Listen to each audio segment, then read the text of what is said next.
ತ್ರಿವೇಣಿ ಸಂಗಮದಲ್ಲಿ ಮುಳುಗು ಸ್ನಾನ ಮಾಡಿದ್ರೆ ಏನು ನಿಮ್ಮ ಪಾಪ ಪರಿಹಾರ ಆಗುತ್ತಾ? ಒಬ್ಬ ರಾಜ್ಯದ ಹಿರಿಯ ನಾಯಕ, ರಾಜಕೀಯದಲ್ಲಿ ದೇಶದಲ್ಲೇ ಕಂಡ ಹಿರಿಯ ನಾಯಕ ಅವರು ಈ ಮಾತು ಹೇಳ್ತಾರೆ ಅಂದರೆ ನಾನು ಆತ್ಮೀಯ ವೀಕ್ಷಕರೇ, ಇತ್ತೀಚಿನ ಒಂದು ಪತ್ರಿಕಾಗೋಷ್ಠಿ ಹಾಗೂ ದೇಶದ ವಿವಿಧ ಚಾನೆಲ್ಗಳಲ್ಲಿ ಬರುವಂಥ ವಿಷಯನ ನೋಡ್ತಾ ಇದ್ದೆ. ವಿಶೇಷವಾಗಿ ದೇಶದ ಕಾಂಗ್ರೆಸ್ ಪಕ್ಷದ ಅಧ್ಯಕ್ಷರಾದ ಮಲ್ಲಿಕಾರ್ಜುನ್ ಖರ್ಗೆ ಅವರು ಒಂದು ಮಾತು ಹೇಳ್ತಾರೆ.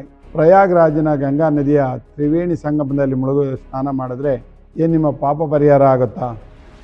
ಎಲ್ಲ ವಿದ್ಯಾರ್ಥಿಗಳು ಪಾಸ್ ಆಗ್ತಾರಾ? ದೇಶದ ಎಲ್ಲ ಸಮಸ್ಯೆಗಳು ನೀಗುತ್ತಾವ ಅಂತ ಹೇಳಿ ನನಗೆ ಅನಿಸುತ್ತೆ, ಯಾವ ಕಾಂಗ್ರೆಸ್ ಪಕ್ಷ ಆ ದಿನದಿಂದ ಈ ದಿನದವರೆಗೆ ಹಿಂದುತ್ವವನ್ನು ಟೀಕಿಸುವುದರಲ್ಲೇ ತಾನು ಬೆಳಿತೀನಿ ಅನ್ನುವಂಥ ತಪ್ಪು ಕಲ್ಪನೆಯಲ್ಲಿದೆ. ಧರ್ಮ, ಸನಾತನ ಧರ್ಮ, ಸದೈವ ಧರ್ಮ, ಶಾಶ್ವತ ಧರ್ಮ ಇದೆಲ್ಲ ಧರ್ಮದ ಒಂದು ಅವಿಭಾಜ್ಯ ಅಂಗ. ವಿಶೇಷವಾಗಿ ಹಿಂದೂ ಧರ್ಮ ಅಂತ ಹೇಳಿದಾಗ ಸನಾತನ ಧರ್ಮ, ನಂಬಿಕೆ ಮೇಲೆ ನಿಂತಿದ್ದೀವಿ. ಎಲ್ಲ ಕೆಲಸಗಳು ಇವತ್ತು ನಂಬಿಕೆನೇ ನಡೀತಾ ಇದೆ. ನಾವು ಏನೇ ಕೆಲಸ ಮಾಡ್ತಿದ್ರೆ ಅಂದರೆ ದೇವ್ರ ಮೇಲೆ ಭಯ, ಭಕ್ತಿ ಅದಿಲ್ಲದೇ ಇದ್ದರೆ ಮನುಷ್ಯ ಜೀವನನೇ ಇಲ್ಲ. ಎಲ್ಲ ಧರ್ಮದಲ್ಲೂ ಇದ್ದೇ ಇದೆ. ಅಂಥದ್ರಲ್ಲಿ ನಮ್ಮ ಸಂಸ್ಕೃತಿಯ ಬಹುದೊಡ್ಡ ಒಂದು ಕುಂಭಮೇಳ ಇದು. 14 ವರ್ಷಕ್ಕೊಂದ್ಸರಿ ಬರ್ತಾ ಇದೆ. ಇವತ್ತು 10 ಕೋಟಿ ಜನ ಅಲ್ಲಿ ಹೋಗಿ ನಿಂತಿದ್ದಾರೆ, ಪುಣ್ಯ ಸ್ನಾನಕ್ಕೆ ನಿಂತಿದ್ದಾರೆ ಅಂತ ಹೇಳಿದ್ರೆ ಆ ಧರ್ಮದ ಮೇಲೆ ಇರುವಂಥ ನಂಬಿಕೆ.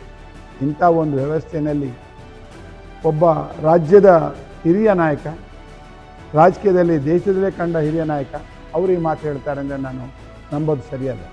ಅವ್ರು ಹೇಳುವಂಥದ್ದು ಅಲ್ಲ. ಕಾರಣ ಏನಂದರೆ, ಯಾವುದೇ ಒಂದು ಹಳ್ಳಿ ಗಾಡಿ ಹೋದ್ರೂ, ಗುಡ್ಡ ಗಾಡಿ ಹೋದ್ರೂ ಅಲ್ಲಿ ದೇವಿನ ನಂಬ್ತೇವೆ, ದುರ್ಗಿನ ನಂಬ್ತೇವೆ, ಗುತ್ಯಮ್ಮನ ನಂಬ್ತೇವೆ. ಹಾಗೆ ನಂಬಿಕೆ ಮೇಲೆ ನಿಂತುಬಿಟ್ಟಿದ್ದೇವೆ. ಇದೇ ಮಾತನ್ನು ಆಕಸ್ಮಿಕ ಅವರೇನಾದರೂ ಬೇರೆ ಧರ್ಮದವ್ರ ಮೇಲೆ ಮಾತಾಡಿದರೆ ಇವತ್ತು ದೇಶ ಅಲ್ಲೋಲ ಕಲ್ಲೋಲವಾಗ್ತಿತ್ತು. ಪವಿತ್ರ ಸ್ನಾನದ ಬಗ್ಗೆ ಮಾತಾಡುವ ಮೊದಲು ಅವರು ಯೋಚನೆ ಮಾಡಬೇಕಿತ್ತು. ನಾನು ಅವ್ರ ಮಾತನ್ನು ಖಂಡಿಸ್ತೇನೆ. ಮತ್ತು ನಾನಾದರೆ ಎಲ್ರಿಗೂ ಹೇಳೋದು, ಎಲ್ರಿಗೂ ಅಷ್ಟೇ, ನಮ್ಗೆ ಯಾರು ನಮ್ಮನ್ನು ನಂಬಿಕೆಯನ್ನು ಕಳಿಸಿದ್ದಂದರೆ ನಮ್ಮ ತಾಯಿ. ತಂದೆ ಯಾರು, ಅಜ್ಜ ಯಾರು ಅಂತ ಹೇಳಿರೋದು ತಾಯಿ. ಆ ತಾಯಿಯ ಮಾತಿನ ನಂಬಿಕೆ ಇಟ್ಟಿರೋದ್ರಿಂದ ನಾವು ಇವತ್ತು ಒಂದು ನಂಬಿಕೆ ಮೇಲೆ ಜೀವನ ಮಾಡ್ತಾ ಇದ್ದೀವಿ.